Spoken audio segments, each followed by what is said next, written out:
Welcome to this week's edition of Autocar India Quick News, your weekly dose of the latest news from the automotive world. Before we dive in, do ensure you're subscribed to the channel and have hit the bell icon for the latest from us.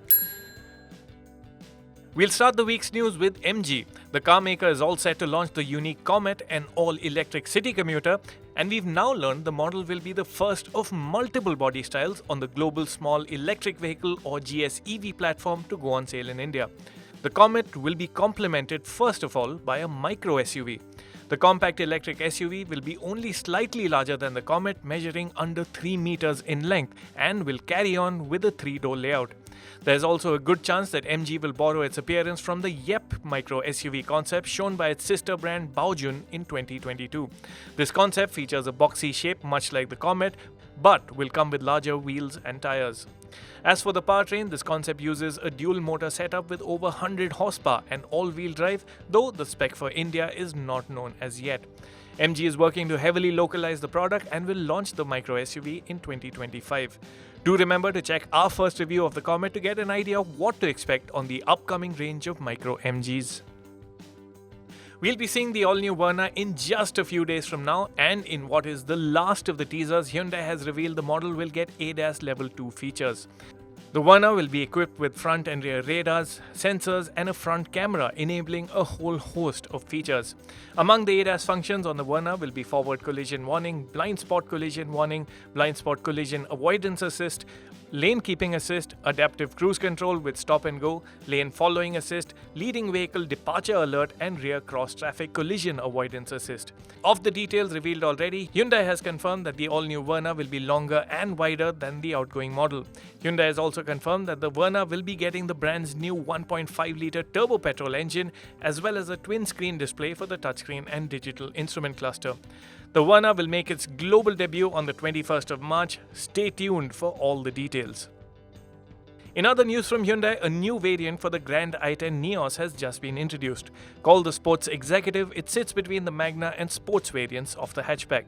This new trim gets all the goodies from the Sports variant, except for auto air conditioning. The rest of the equipment list, including 15-inch alloy wheels, an 8-inch touchscreen with Android Auto and Apple CarPlay, keyless entry, rear AC vents, and driver seat height adjustment, have been carried forward. It also gets safety features like 4 airbags, ESC, and hill hold as standard. The new Sports Executive trim is priced at 7.16 lakh rupees ex-showroom, which works out to just rupees 4,000 less than the Sports. Maruti Suzuki has opened bookings for the CNG version of its very popular compact SUV, the Brezza. The booking amount has been set at 25,000 rupees.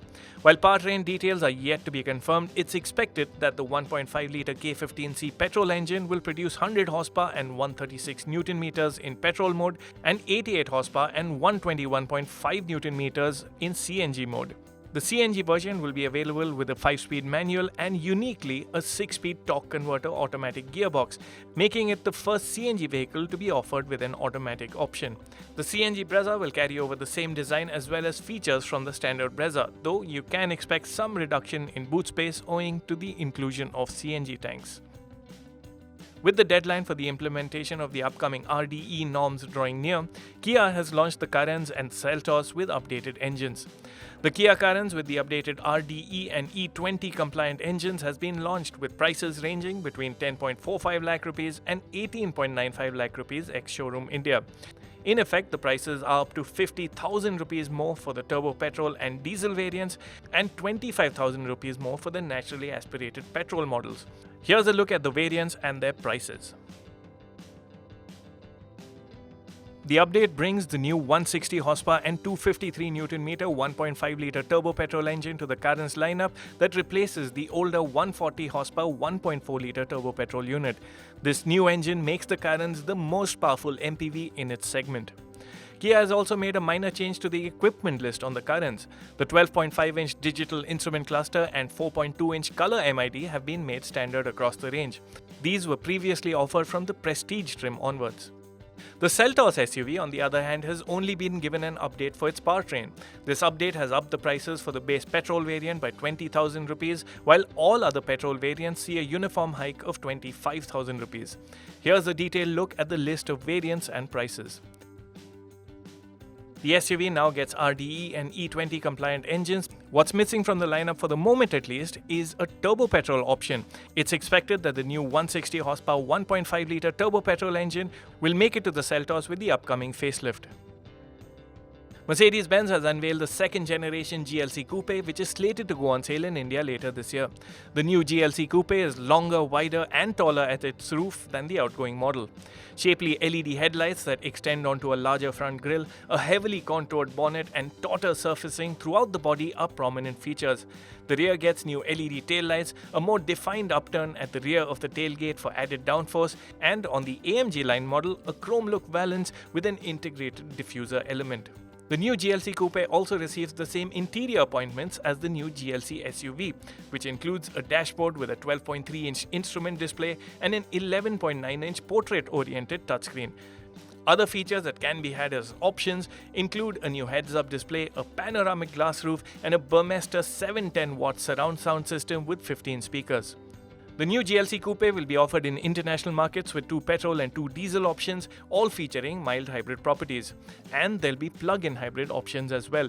India will likely get the GLC Coupe with petrol and diesel engine options, and an AMG version will also likely be part of the lineup. Another week and another round of price hike announcements. This week's list starts with Citroen. The French manufacturer has hiked the price of the C3 hatchback by 18,000 rupees. The C3 now starts at an ex-showroom price of 6.16 lakhs for the live and 7.08 lakhs for the field variant.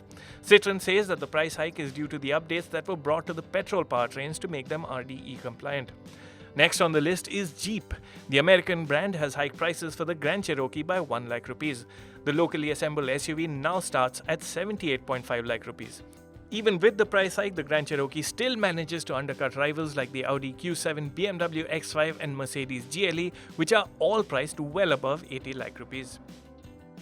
Switching to the world of two-wheelers, we start the news with the launch of the Honda Shine 100. Honda has launched the all-new Shine 100 in India at an introductory ex-showroom price of 64,900 rupees. The new Shine 100 is OBD2 compliant and is capable of running on E20 fuel. The new Shine 100 is powered by an all-new air-cooled 99.7cc single-cylinder engine, good for 7.6 horsepower and 8.05 Nm. Nestling this new engine is an all-new diamond frame developed specially for the Shine 100. The motorcycle comes equipped with a halogen headlight, side stand inhibitor and combined braking system. What's impressive is that at its current introductory price, the Honda Shine 100 is the most affordable motorcycle in the country with a self-start. Rishabh has covered the Shine 100 from the launch event, so check out his video on our channel to know more. Bajaj has launched the updated versions of its Pulsar NS160 and NS200 street-naked motorcycles. The NS160 is now priced at 1.35 lakh rupees, while the refreshed NS200 will cost you 1.47 lakh rupees.